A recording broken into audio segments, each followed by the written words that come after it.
부활이 없다 하는 사두개인들이 예수께 와서 물어 이르되 선생님이여, 모세가 우리에게 써주기를 어떤 사람의 형이 자식이 없이 아내를 두고 죽으면 그 동생이 그 아내를 취하여 형을 위하여 상속자를 세울지니라 하였나이다. 칠형제가 있었는데 마지가 아내를 취하였다가 상속자가 없이 죽고, 둘째도 그 여자를 취하였다가 상속자가 없이 죽고, 셋째도 그렇게 하여 일곱이 다 상속자가 없었고 최후의 여자도 죽었나이다. 일곱 사람이 다 그를 아내로 취하였으니 부활 때 곧 그들이 살아날 때 그 중에 누구의 아내가 되리까? 너희가 성경도 하나님의 능력도 알지 못함으로 오해함이 아니냐. 사람이 죽은 자 가운데서 살아날 때에는 장가도 아니가고 시집도 아니가고 하늘에 있는 천사들과 같으니라.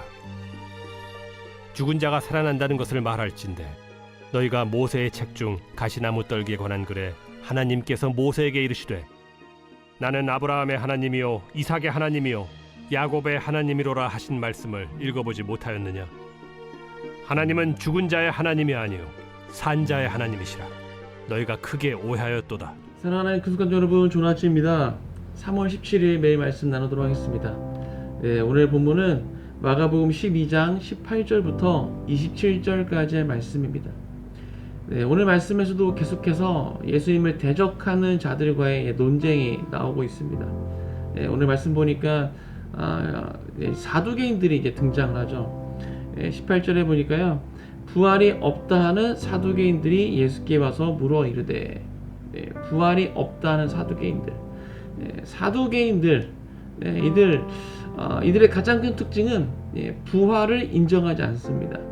그러니까 내세, 부활, 또 뭐 천사들, 이런 영적인 것들에 대해서 인정하지 않는다라는 것이죠.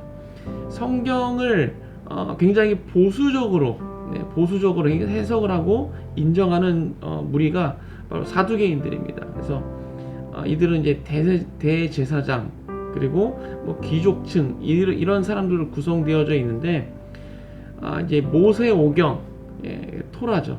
이것만을 굉장히 중요하게 생각을 합니다. 그래서 이것 이외의 것들은 인정하지 않는 것이죠. 그렇기 때문에 이런 부활, 천사들, 뭐 죽은 이후에 다시 살아가는 것들, 이런 것들에 대해서 인정하지 않습니다.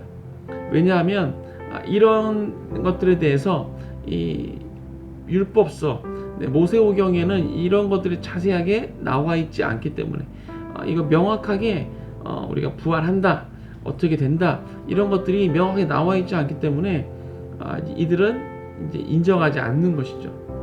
그런 자들이 지금 예수님께 와서 질문합니다. 무엇을 질문합니까? 19절에 선생님이여, 모세가 우리에게 써주기를, 우리에게 써줬다는 것은 율법을 이야기하는 거죠. 토라. 어떤 사람의 형이 자식이 없이 아내를 두고 죽으면 그 동생이 그 아내를 취하여 형을 위하여 상속자를 세울지니라 하였나이다. 다들 알고 계시겠지만, 당시 이제 남자가 자식이 없이 먼저 죽게 되었을 때 형수가 형수 혼자 남게 되는 거죠. 그럴 경우 이 동생이 형수에게 씨를 줍니다. 그래서 자손을 이어갈 수 있도록 그러한 제도가 있었다라는 것이죠. 왜 그랬는가 하면 이 당시에 이 자손을 이어간다는 것 굉장히 너무 중요한 것이었습니다. 그래서 자손 없이, 자식 없이 죽게 되었을 때는 그 동생이 그 의무를 해야 되는 거죠. 그래서 형의 그 자손이 이어갈 수 있도록 그 형수에게 씨를 주는 그런 제도가 있었습니다. 또한 이 형수 자식 없이 남편이 죽었을 때 아무도 없이 혼자 과부로 살아가야 되는데, 당시에 정말 자식 없이 과부로 살아간다는 것이 불가능했기 때문에, 그렇게 혼자 살아갈 수가 없기 때문에 이렇게 자손을 이어갈 수 있도록 하는 제도가 있었다라는 것입니다. 이제 신명기 25장에 보면 이것이 나와 있는데, 이제 수혼법이라고 이야기들 하죠. 이어갈 수 있도록 하는 것들. 그런 것을 이제 가지고 와서 이제 질문합니다. 이런 율법이 있는데 모세가 우리에게 이렇게 전해 주었는데 만약에 형이 자식 없이 죽었는데 그 둘째 동생이 그 아내를 취해서 형을 위해서 상속자를 이제 세워야 되는데 그 둘째도 상속자를 세우지 못하고 죽었을 경우, 또 셋째도, 넷째도, 다섯째도, 그래서 7째까지 그 의무를 하려고 형수에게 들어갔지만 끝까지 자손을 낳지 못하고 다 죽었을 경우, 네. 그래서 다 같이 부활되었을 때, 그러니까 죽었던 7명의 형제들이 다 다시 살아났을 때, 그러면 이 여인은 누구의 아내가 되어야 되는가? 왜냐하면 지금 다 7번 다 결혼해 다시 이제 형수에게 들어갔기 때문에 누구의 아내가 되어야 됩니까? 라고 질문하고 있는 것이죠. 네, 부활을 인정하지 않는 이 사두개인들, 부활에 대해서 반박하기 너무 좋은, 부활을 믿는 자들에게 대답하기 어려운 그런 질문을 던지고 있는 것입니다. 바리새인들은 이것에 대해서 이제 그 첫째 형 마지가 이제 그 아내를 취하게 된다라고 그들은 가르칩니다. 그런데 이런 곤란한 질문을 예수님께 가져온 이유가 있겠죠. 왜 예수님께 이런 질문을 던지고 있습니까? 이것에 대해서 예수님들이 부활에 대해서 이야기를 하시니까 이런 상황에 대해서 이제 곤란하게 대답하지 못하는 그렇게 대답하지 못하게 만들므로써 웃음거리로 만들려는 그런 의도가 담겨 있고, 두 번째는 이렇게 이제 모세가 주었던 그 율법, 이것에 벗어나는, 이것에 어긋나는 대답을 할 경우 이제 그것을 책잡아서 이제 예수님을 끌고 가려는 그런 의도가 담겨 있는 것이죠. 이것에 대해서 예수님께서 뭐라고 대답하십니까? 24절에 보니까요, 너희가 성경도 하나님의 능력도 알지 못함으로 오해함이 아니냐 라고 대답하십니다. 지금 사두개인 너희가 성경을 제대로 알지 못하기 때문에, 그리고 하나님의 능력도 알지 못하기 때문에 지금 이런 질문을 던지고 있다. 너희가 오해하기 때문에, 오해함으로 인해서 이러한 질문을 하고 있다라고 말씀하십니다. 그러면서 25절에 사람이 죽은 자 가운데서 살아날 때, 부활했을 때는 장가도 아니 가고 시집도 아니 가고 하늘에 있는 천사들과 같으니라. 그러니까 부활했을 때는 누구의 아내가 될 그런 걱정을 할 필요가 없다라는 것이죠. 부활했을 때는 천사들과 같다라는 것입니다. 천사들 시집 장가 가지 않죠. 이것은 유대 그 묵시문서에 나와 있는 내용들입니다. 그리고 이것에 대해서 바울도 이렇게 이야기했죠. 고린도전서 15장 49절에 하늘에 속한 이의 형상을 입으리라. 부활체에 대해서 이야기할 때, 부활했을 때 우리가 어떤 형상으로 부활할 것인가, 이것에 대해서 이야기했을 때 하늘에 속한 이의 형상을 입을 것이다. 그러니까 천사들과 같이 우리가 부활의 몸을 입을 것이다 라고 이야기하고 있습니다. 그러면서 26절에 부활에 대해서 예수님께서 말씀하십니다. 사두개인들은 부활을 인정하지 않았기 때문에 그들에 대해서 이렇게 가르치고 계신 것이죠. 죽은 자가 살아난 것을 말할진대 너희가 모세의 책 중에 가시나무 떨기에 관한 글에 하나님께서 모세에게 이르시되 나는 아브라함의 하나님이요 이삭의 하나님이요 야곱의 하나님이로라 하신 말씀을 읽어보지 못하였느냐. 하나님은 죽은 자의 하나님이 아니요 산 자의 하나님이시라 너희가 크게 오해하였도다 하시니라. 이게 무슨 말입니까? 이제 가시나무 떨기 그 사건이 있을 때 하나님께서 모세에게 이렇게 말씀하셨다는 거죠. 나는 아브라함의 하나님이요 이삭의 하나님이요 야곱의 하나님이었다. 이게 왜 중요합니까? 지금 하나님께서 모세에게 이 말씀을 하실 당시 아브라함, 이삭, 야곱 이미 죽은 지가 오래된 사람들입니다. 그런데 지금 하나님께서 말씀하실 때 어떻게 말씀하셨는가 하면 현재형으로 말씀하셨다는 거죠. 아브라함의 하나님이다, 이삭의 하나님이다, 야곱의 하나님이다 라고 현재형으로 말씀하고 있다는 것입니다. 이것이 왜 중요한가 하면 이들의 언어, 히브리어, 이들의 그 언어의 시제, 죽은 자들에게는 현재 시제를 사용하지 않는다라는 것입니다.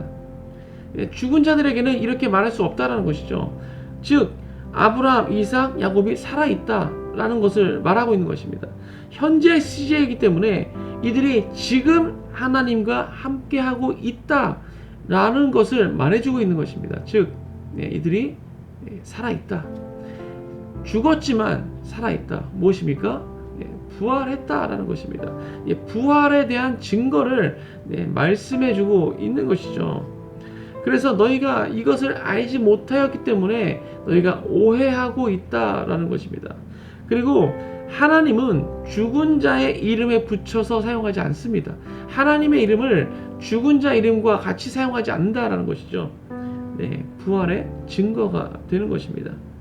사두개인들은 이것을 알지 못했다는 것입니다. 그래서 그들은 그것을 오해하였고, 그래서 지금과 같은 질문을 예수님께 던지고 있다라는 것입니다. 사두개인들 성경을 제대로 알지 못했기 때문에, 또 하나님의 능력도 알지 못했기 때문에 그들은 부활을 인정하지 않았습니다. 그래서 예수님께 이러한 질문을 던지고 있는 것입니다. 우리도 이 사두개인들과 같을 때가 있다라는 것입니다. 하나님에 대해서 오해하고 원망하고 불평할 때가 있습니다. 우리가 성경을 제대로 알지 못해서 하나님을 오해하고 그로 인해서 불평하고 원망할 때가 있다는 것이죠. 성경을 잘못 해석했을 때, 또 성경을 제대로 알지 못하고 있을 때 우리가 이런 실수를 하게 된다는 것이죠. 또 하나님의 능력을 우리가 알지 못할 때, 성경을 제대로 알지 못하기 때문에 하나님을 오해하게 되는 것이죠. 하나님의 능력, 우리가 상상하지 못할 그 모든 것들, 그것을 할 수 있으신 분이 바로 하나님이십니다. 인간으로서 우리가 상상할 수 없는 것들. 그런데 우리가 어떠한 실수를 합니까? 우리의 생각으로 하나님의 능력을 제한할 때가 있다는 것입니다. 우리에게 펼쳐진 어떤 상황이 생각했을 때 이것은 절대 불가능하다, 이제 거의 더 이상 가능성이 없다라고 생각을 하기 때문에 우리가 하나님에 대해서 오해를 한다는 것이죠. 이렇게 말씀하셨는데 지금 상황을 보니까 불가능해. 그러니까 하나님은 이 약속을 지켜주지 않은 것이다. 이것은 끝난 것이다 라고 인간 스스로 결론을 내려버리고 제한하기 때문에 하나님에 대해서 오해하고 또 하나님에 대해서 원망하고 불평하게 된다라는 것입니다. 엘로힘, 전능하신 하나님이십니다. 불가능이 없으신 하나님이시다라는 것이죠. 우리가 잘 알고 있듯이 아브라함 불가능했지만 그때 바랄 수 없는 중에 그가 믿음으로 그것을 받아들였습니다. 하나님께서 너에게 큰 민족을 주시겠다라는 약속, 하늘의 별과 같은 자손을 허락하시겠다는 그 약속, 그것을 바랄 수 없는 중에 그가 그것을 믿음으로 취했다는 것이죠. 그래서 하나님께서 그것을 그의 의로 여겨주셨습니다. 바랄 수 없는 중에 불가능한 상황이죠. 어떻게 그 나이에 또 이미 아내는 폐경이 되었는데 어떻게 자식을 바랄 수 있습니까? 하지만 하나님께서 말씀하셨을 때 그것을 믿음으로 취했다는 것입니다. 전능하신 하나님을 우리가 믿고 나아갈 때 우리가 하나님에 대한 오해를 하지 않을 수 있습니다. 하나님의 능력을 제한하지 않을 수 있다는 것입니다. 사랑하는 그리스도 여러분, 우리가 성경을 알되 정말 잘 알아야 됩니다. 우리가 성경을 해석할 때 그냥 내 생각대로 내 그런 생각의 그런 틀에 맞춰서 해석해서는 안 될 줄로 믿습니다. 성경을 제대로 알고 또 하나님에 대한 오해가 없을 때 우리가 정말 오늘 사두개인들과 같은 실수를 하지 않을 수 있을 줄 믿습니다. 네, 오늘 하루도 우리가 살아가실 때 이 믿음으로 나아가시길 주님의 이름으로 축복합니다.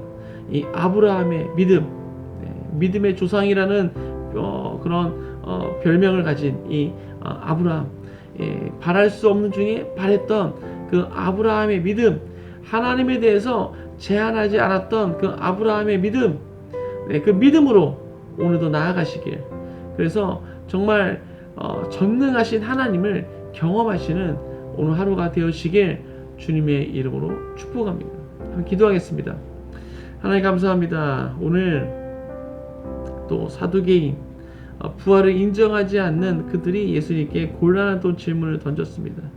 하지만 이들이 이런 질문을 던졌던 이유는 성경을 제대로 알지 못했기 때문에, 또 하나님에 대해서 오해했기 때문에 그런 질문을 던졌던 것입니다. 주님, 우리가 혹시 이러한 마음으로 신앙생활을 하고 있지는 않습니까? 우리가 성경을 알고 있는데 정말 제대로 알지 못하고, 또한 그로 인해서 하나님에 대해서 오해를 하며 우리가 신앙생활을 하고 있지는 않습니까? 주님, 혹시 우리가 그런 경험이 있다면 주님, 우리의 그 잘못된 것을 주님께서 고쳐 주옵소서. 우리가 우리의 생각으로 하나님을 제한하지 않게 하시고 성경을 오해하지 아니하도록 우리 가운데 함께해 주시옵소서. 밝히 우리 가운데 성경을 조명하고 계시하시고 말씀하여 주옵소서. 그래서 정말 전능하신 하나님을 우리가 온전히 믿고 따를 수 있도록, 내 생각으로 내 경험으로 제한하지 않도록 우리 가운데 함께해 주시기 원합니다. 오늘 하루도 그렇게 하나님을 정말 믿음으로, 전능하신 하나님을 신뢰함으로 살아갈 수 있도록 축복하시고 인도해 주시옵소서. 감사합니다. 이 모든 말씀 예수 그리스도의 이름으로 기도했습니다. 아멘.